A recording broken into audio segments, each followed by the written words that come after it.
Hello student, how are you. Welcome back to my channel. आज फिर मैं आपके लिए वर्ब की क्लास लेकर आई हूँ जो कि हर एग्ज़ाम के लिए इम्पोर्टेंट है। वर्ब जो है very very important for all exams. Tense भी वर्ब पे बेस होते हैं, ठीक है। सेंटेंस क्या है, एक सेंटेंस भी वर्ब के बिना नहीं बन सकता, ठीक है। एक गाड़ी के इंजन की तरह है वर्ब, ठीक है। एक सेंटेंस जैसे गाड़ी के लिए इंजन इम्पोर्टेंट है ना, वैसे ही सेंटेंस के लिए वर्ब इम्पोर्टेंट है, ठीक है। ये एक पार्ट्स ऑफ स्पीच है, ठीक है। उसके बाद है क्या डेफिनेशन है क्या डेफिनेशन है। The words being show the action और state of being are called verb. मतलब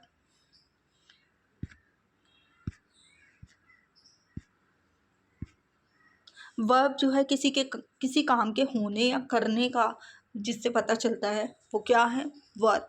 हम कोई भी काम करते हैं दिन में, जैसे चलना फिरना, laughing, sleeping, speaking, writing, standing, walking, reading, writing, ये सब क्या है, वर्ब है। क्या है, कोई भी एनी एक्शन क्या है, वर्ब। सब्जेक्ट, कोई भी सेंटेंस वर्ब के बिना नहीं बन सकता।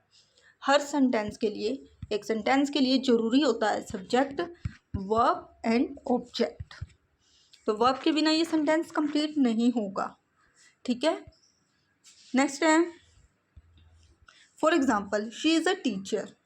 अब देखो, जो वर्ब है एक हेल्पिंग वर्ब की तरह भी यूज़ होता है और एक मेन वर्ब की तरह भी। अब यहाँ पे इज़ जो है, आप कहोगे ये वर्ब नहीं है, लेकिन ये हेल्पिंग वर्ब है। बट ये इज़ एक मेन वर्ब की तरह काम भी कर रही है। यहाँ पे इज़ एक मेन वर्ब की तरह काम कर रही है। यहाँ पे शी इज़ अ टीचर, मतलब ये किसी काम के होने का बता रही है। मतलब क्या है, शी इज़ अ टीचर, किसी के होने का मतलब कि वो क्या है, वो टीचर है, ठीक है। शी इज़ अ टीचर, तो यहाँ पे इज़ मेन वर्ब की तरह है। नेक्स्ट है निशा इज़ इन आगरा। अब यहाँ पे भी इज़ क्या है, मेन वर्ब की तरह, निशा आगरा में है, ठीक है। उसके बाद है निशा कम्स टू स्कूल। अब यहाँ पे हेल्पिंग वर्ब नहीं है, ओनली क्या है, मेन वर्ब कम्स। यहाँ पे कम्स क्या है, मेन वर्ब। नेक्स्ट है, देखो वर्ब दो तरह की होती है, एक होती है हेल्पिंग वर्ब, एक होती है मेन वर्ब, ठीक है।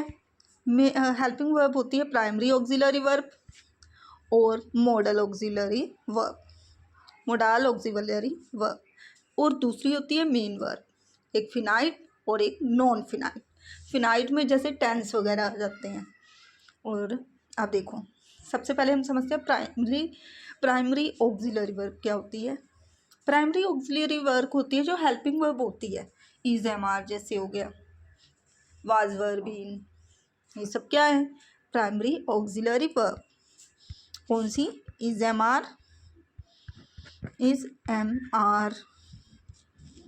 डू डिड डन और वॉज वर, ठीक है। ये सब क्या है, ये हैं प्राइमरी ऑक्सिलरी वर्ब। नेक्स्ट है मोडाल ऑक्सिलरी।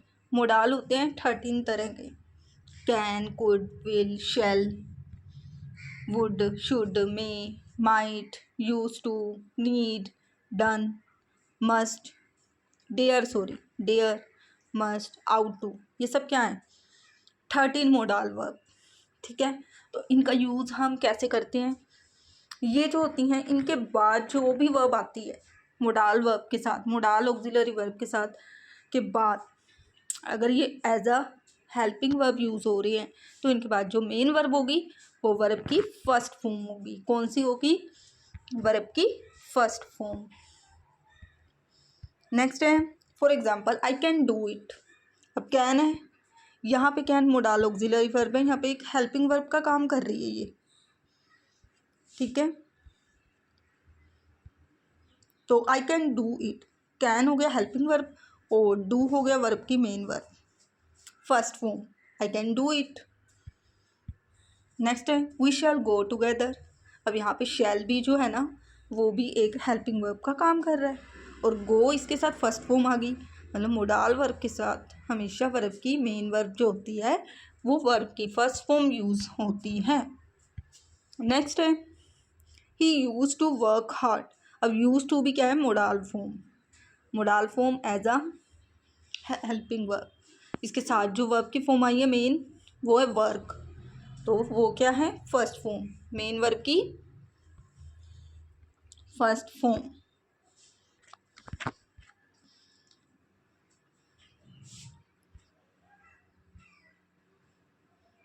ठीक है, नेक्स्ट है मोडाल के साथ अगर बी लगा दिया जाए, जैसे हम एक्टिव वॉइस करते हैं ना, एक्टिव वॉइस में क्या होता है, एक्टिव वॉइस में होता है she will write a story. ठीक है, अब यहाँ पे विल के साथ वर्ब की फर्स्ट फॉर्म दी हुई है, ये है एक्टिव वॉइस, ये एक्टिव सेंटेंस है, ये क्या हो गया, एक्टिव सेंटेंस, क्योंकि विल के साथ वर्ब की फर्स्ट फॉर्म का यूज हुआ है। उसी तरह अगर लिख दिया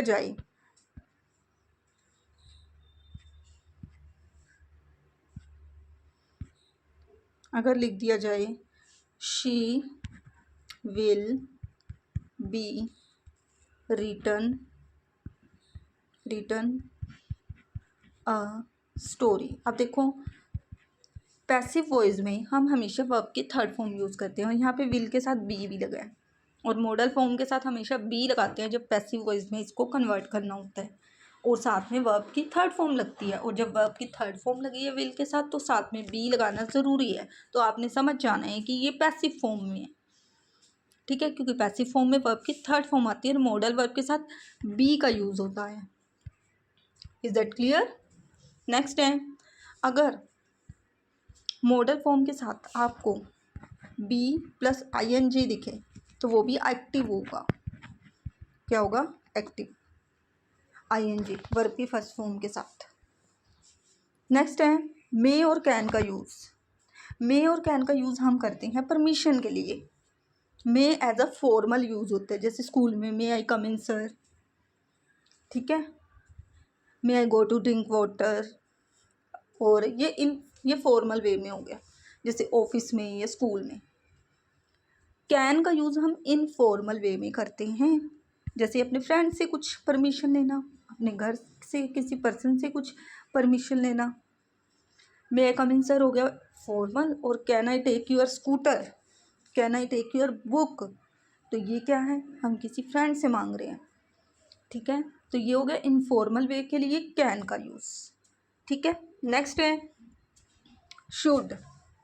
शुड का हिंदी में मीनिंग होता है चाहिए, और शुड का यूज़ होता है सजेशन के लिए, जब हम किसी को सजेशन दे रहे होते हैं या सलाह दे रहे होते हैं।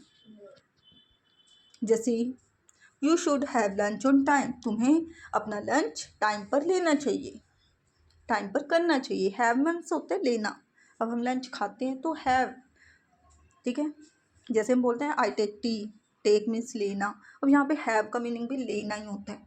You should have lunch on time, तुम्हें अपना लंच टाइम पर करना चाहिए, सजेशन दी है, चाहिए की फॉर्म में आ रहा है तो शुड यूज़ होगा।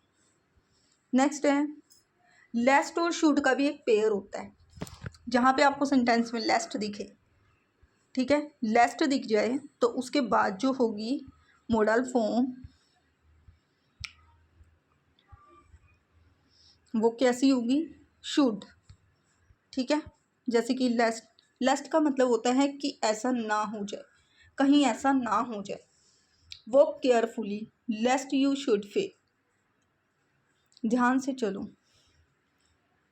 नहीं तो तुम फेल हो जाओगे। ठीक है, या फिर स्टडी केयरफुली, केयरफुली पढ़ो नहीं तो तुम फेल हो जाओगे। ठीक है, नेक्स्ट है वुड का यूज़ कंडीशनल सेंटेंस में यूज़ होता है, कंडीशनल क्लोज होते हैं ना उनमें, जैसे कि इफ़ वाले सेंटेंस में। इफ़ के साथ अगर आपको सब्जेक्ट की वर्ब की सेकंड फॉर्म दिख जाए फर्स्ट क्लोज में, ये मैंने आपको पहले भी करवाए थे, इफ़ सब्जेक्ट और वर्ब की सेकंड फॉर्म। और नेक्स्ट वाला जो सेंटेंस होगा ना, उसमें subject plus would plus verb की फर्स्ट फॉर्म का यूज़ होगा। Is that clear? अगर इफ के साथ सब्जेक्ट सेकंड फॉर्म आ जाए तो नेक्स्ट वाले सेंटेंस में वुड प्लस वर्ब का फर्स्ट फॉर्म यूज़ होगा। नेक्स्ट है, अगर इफ के साथ सब्जेक्ट हैड और थर्ड फॉर्म आ जाए, ठीक है, तब सब्जेक्ट के साथ नेक्स्ट वाले में वुड हैव और वर्ब की थर्ड फॉर्म का यूज़ करेंगे। ठीक है। नेक्स्ट है, इफ़ के साथ अगर सिंपल प्रेजेंट टेंस यूज़ हो जाए, मतलब सब्जेक्ट प्लस वर्ब की फर्स्ट फॉर्म, तो नेक्स्ट क्लोज में सब्जेक्ट के साथ विल शैल के साथ फर्स्ट फॉर्म का यूज़ करेंगे। Is that clear? नेक्स्ट है यूज़ टू का यूज़ हम पास्ट हैबिट के लिए करते हैं। मतलब पास्ट में जो हमारी हैबिट थी, मतलब मैं छोटा था तो मैं ये करता था, छोटा था तो मेरे को शौक़ था खेलने का, मेरे को वीडियो गेम खेलने का शौक़ था, मतलब पास्ट की हैबिट। छोटे होते मैं ये करता था, मैं वो करता था, ठीक है। पास्ट के टाइम में I use to study late night, मतलब कि मैं लेट नाइट तक स्टडी करने की हैबिट थी मुझे पहले, अब नहीं, मतलब पहले, पास्ट फॉर्म में। नेक्स्ट है I was used to study late night. अब जब आईएनजी की फॉर्म में यूज़ हो जाए ना, तो इसके साथ टू भी आएगा, ठीक है। I was used to study late night. Next है मस्ट होता है कंपल्शन के लिए। मस्ट का मीनिंग भी चाहिए ही होता है, लेकिन वो कंपल्शन के लिए यूज़ होता है, मतलब ये काम होना ही चाहिए, इसके बिना गुजारा नहीं है। जैसे you must talk to her, तुम्हें उससे बात करनी चाहिए, ज़रूरी है भाई बात करनी, उसके बिना गुजारा नहीं है, तो you must talk to her. There must be some time in the, there must be some time in the kitchen, someone in the kitchen, मतलब कि किचन में कोई होगा, आवाज़ आ रही होगी, तो वो कहता है कि ज़रूर किचन में कोई ना कोई होगा, तो there must be someone in the kitchen. Next है आउट टू को शुड की फॉर्म में लेते हैं। आउट टू शुड होते हैं सजेशन के लिए, लेकिन आउट टू मोरालिटी के लिए होता है। जैसे कि तुम्हें बड़ों की रिस्पेक्ट करनी चाहिए, अपने पेरेंट्स का कहना मानना चाहिए, तो ये मोरालिटी है, नैतिकता है। तो इस वर्ड के सेंटेंस के लिए आउट टू का यूज़ होगा शुड के प्लेस पर, ठीक है। जैसे we ought to respect our elders, हमें अपने बड़ों की रिस्पेक्ट करनी चाहिए। नेक्स्ट है नीड मतलब होता है ज़रूरत, मॉडल फॉर्म है, एक हेल्पिंग वर्ब भी है, और इसका यूज़ हम मेन वर्ब की तरह भी करते हैं। और डेयर का यूज़ भी हम एज अ हेल्पिंग वर्ब भी करते हैं और एज अ मेन वर्ब भी करते हैं। एग्जाम्पल आई नीड यू, अब यहाँ पे कोई हेल्पिंग वर्ब नहीं दी हुई, ओनली नीड दिया है, मुझे तुम्हारी ज़रूरत है, तो यहाँ पे नीड क्या है, मेन वर्ब। नीड क्या है यहाँ पर,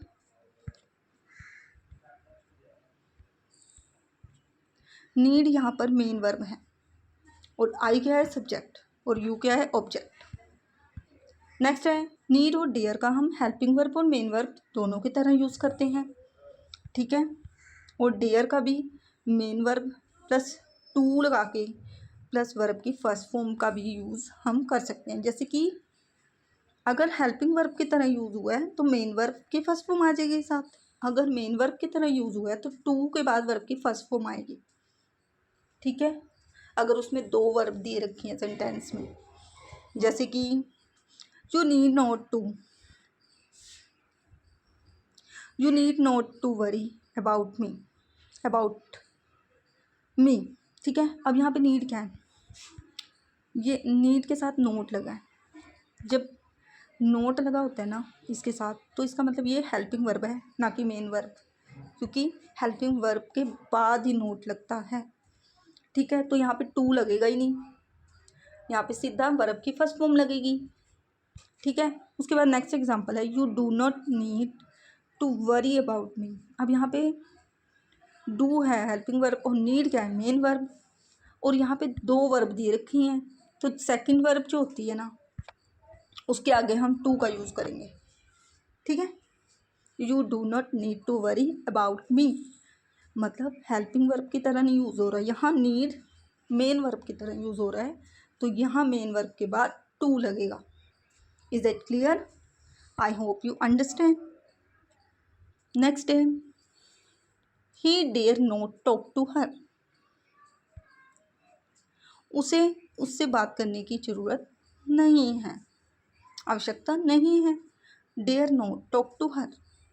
अब देखो यहाँ पे डेयर क्या है, मेन वर्ब नहीं, हेल्पिंग वर्ब, क्योंकि यहाँ पे डेयर के बाद नोट का यूज़ हुआ है, तो ये हेल्पिंग वर्ब है।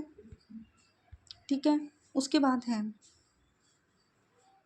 He does not dare to talk to her. अब देखो यहाँ पे डेयर के बाद टू लगा है और डज के बाद नोट, तो हेल्पिंग वर्ब तो ये होगी, ये मेन वर्ब होगी, इसके बाद हमने टू लगाया, दो वर्ब दे रखी है मेन, तो जो सेकंड मेन वर्ब होगी उसके पहले टू लगेगा। Is that clear?